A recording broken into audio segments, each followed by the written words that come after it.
Hi, welcome to I Wrote to You. And I wanted to share something that was so impactful watching through Gifted Hands. It is an amazing movie, and I was trying to navigate all the scenes that were so profound and what turned, Ben Carson's life around, living in, the ghetto basically, single mom, struggling, didn't know how to read, checked herself into a psychiatric ward, but raised two boys, one being Ben Carson, true story, who ended up being a brain surgeon and really, really struggled in school, just like I did, because nobody encouraged me to do my homework. And there was a point where Mrs. Carson was going into deep, deep, deep depression, looking at her kids watching TV and just enjoying this evening, but then realizing that that's their life was going to end up just like hers.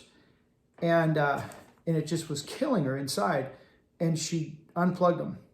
And that's what I did with my boys. Okay. So I was raising four kids, and then my daughter's traveling. She's going to enter high school, and she's shadowing surgeons at the local hospital, talking about being a surgeon. And she was really meticulous about homework, and we had more time for her. But then our lives got busy, having three more kids, three boys, and they were into gaming big time. It's always in front of that screen.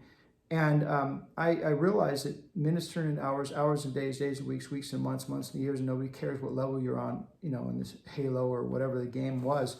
And I would leave and come back and find that they were in front of that screen, and I would realize that they were there all day.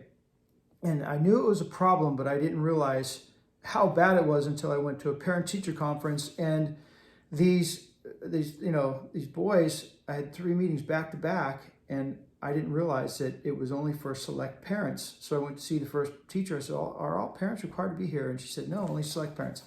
And I was looking through the grades, and there were D's and F's, and they were failing miserably and disrupted in class. And that was the message I got from all three teachers.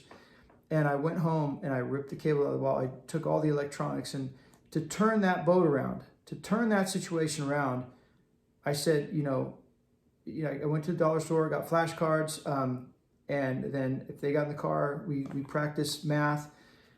They didn't know the fundamentals, and it wasn't hard to learn. They all graduated very strong in school. My oldest son, was studying to be environmental engineering. And I just think about how many parents just look the other way. We're all busy. I get it. I have two parents working, but she was a single mom, and she just said that TV doesn't go on. You don't go outside until you master the math. And it shows one scene is the older brother's trying to test the younger brother, and he's just watching TV, and he's trying to throw out numbers, and the TV was the distraction. The TV was always on in our house. And now we have the TV in our pocket, and now we have the games and all the addiction. Social Dilemma is a documentary that everybody should watch. But ultimately, it makes it so that your kids are going to be dependent on you. They're always going to be a small fish in your ocean. And it should be the other way around. We should be a small fish in their ocean. And so now my kids run companies. They travel the world. They go on mission trips, and their world perspective is so much larger, and it would not be if they had not unplugged, if I hadn't helped them unplug themselves. I also put them in sports. The coach like boss, the manager, the owner, the teammates are like the coworkers, and the people in the stands are the customers, and they learn life lessons. And that allowed me to get them home, get a snack, get ready for baseball practice, soccer practice, whatever the season was. They were always involved in sports, and they learned life lessons out there, because when you put your foot on the field, you got to give 100%.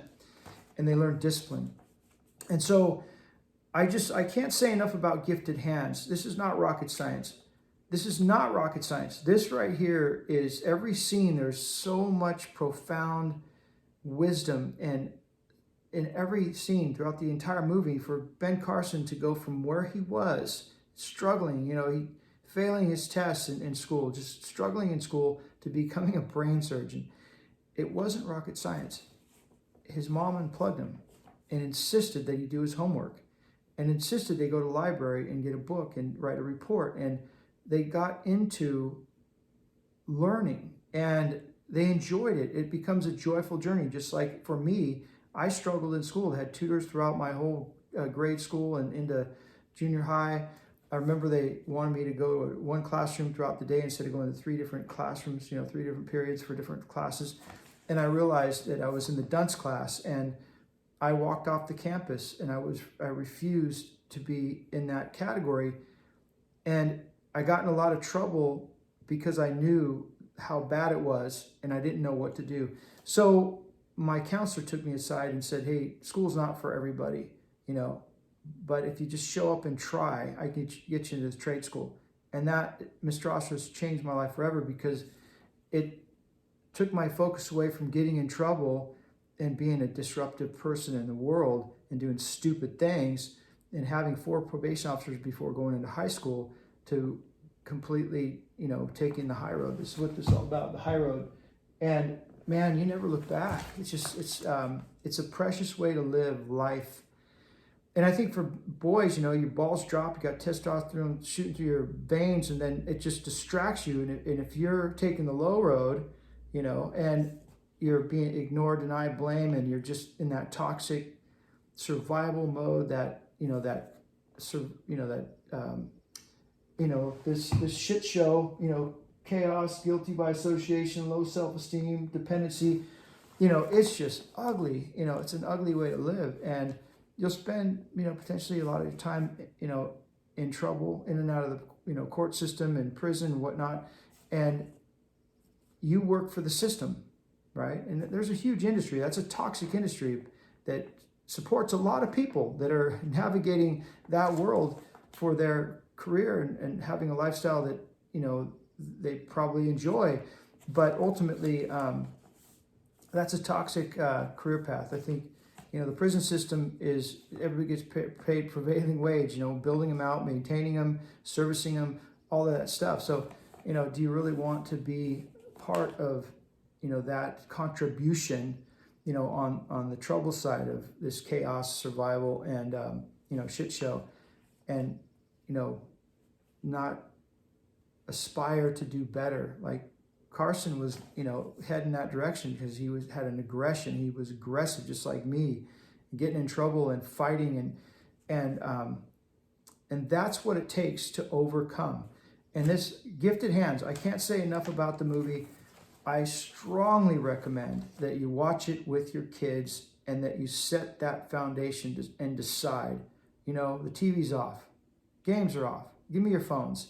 Let's get the homework done. Let's get you disciplined, get you on the field playing some kind of a team sport. That is where they need to occupy their time so that they can make it out in the real world. And that's exactly what Ben Carson did. In Gifted Hands, can't say enough about it.